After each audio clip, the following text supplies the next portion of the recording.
Hey there! You just took the quiz, and you, my friend, are a saving spender. 1 month, you're the most disciplined saver, feeling proud and in control. And then suddenly you're spending like there's no tomorrow. You feel guilty and confused about what happened. You're not broken, you're just caught in this pattern that makes perfect sense once you understand it.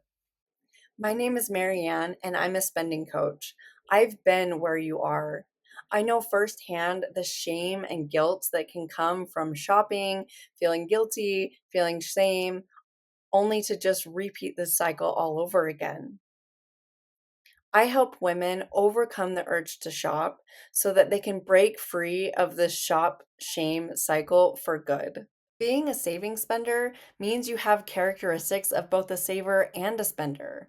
But here's the key: you go through distinct cycles of each. Your periods of saving usually follow intense spending episodes that lead you laden with guilt, where you finally make that commitment to refocus and save more. Then, inevitably, you get so tired of saving that desire to spend, it finally breaks through. You go from one extreme to the other with very little middle ground. As a saving spender, you have natural strengths. You're capable of both saving and enjoying money. You understand both sides of financial wellness. You're self aware. You recognize your patterns and genuinely want to improve. You're committed. When you decide to save, you can be incredibly disciplined. You understand that both saving and spending serve important purposes. You're resilient. You keep trying new approaches when previous attempts don't work, when trying to find that middle ground in your spending and saving cycles. And you're not afraid of either extreme. You've proven that you can both save aggressively and spend freely. We just need to find that balance. But here's what makes the saving spender cycle so frustrating: unpredictability. You never know when you'll switch from saving mode to spending mode. Guilt and shame. The cycle often comes with heavy self judgment for not having a middle ground and going from one extreme to the other. All or nothing thinking. It's hard to find a sustainable middle ground. Timing issues. Your spending and saving cycles don't align with when bills are due or when you need money. Relationship stress. Partners and family might feel confused by the inconsistency. Sometimes you're in saving mode and sometimes you're in spending mode, and they never know what to expect. And a disruption in goals. The cycles can interfere with reaching those long term financial objectives. Here's what I've discovered by working with saving spenders.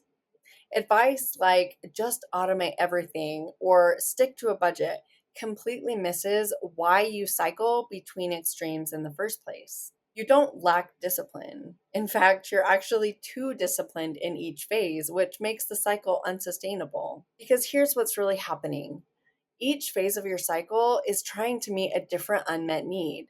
And when one need gets suppressed too long, it eventually takes over. Maybe your saving phase meets your need for security and control, but it suppresses your need for enjoyment and freedom. Maybe your spending phases meet your need for pleasure and spontaneity, but then they trigger anxiety about your need for financial security.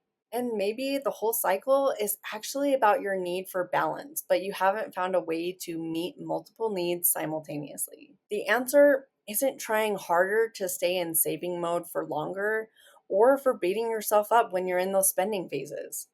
It's understanding what specific needs each phase is meeting so you can find a way to honor all of your needs consistently rather than swinging between extremes. In my workshop, we don't try to eliminate either your saving or your spending impulses. Instead, we uncover what need is driving each phase of your cycle, and then we design a financial approach that meets those needs simultaneously. You'll learn how to satisfy your need for both security and enjoyment without the exhausting pendulum swing from one to the other. You don't have to choose between being a saver or being a spender. You can be someone who saves and enjoys their money in a sustainable, guilt free way. If you're ready to discover what drives your saving spending cycle and learn how to meet all your needs without the exhausting extremes, join me in my workshop where we'll uncover the needs behind each phase and create a balanced approach that honors every part of who you are. I can't wait to see you there.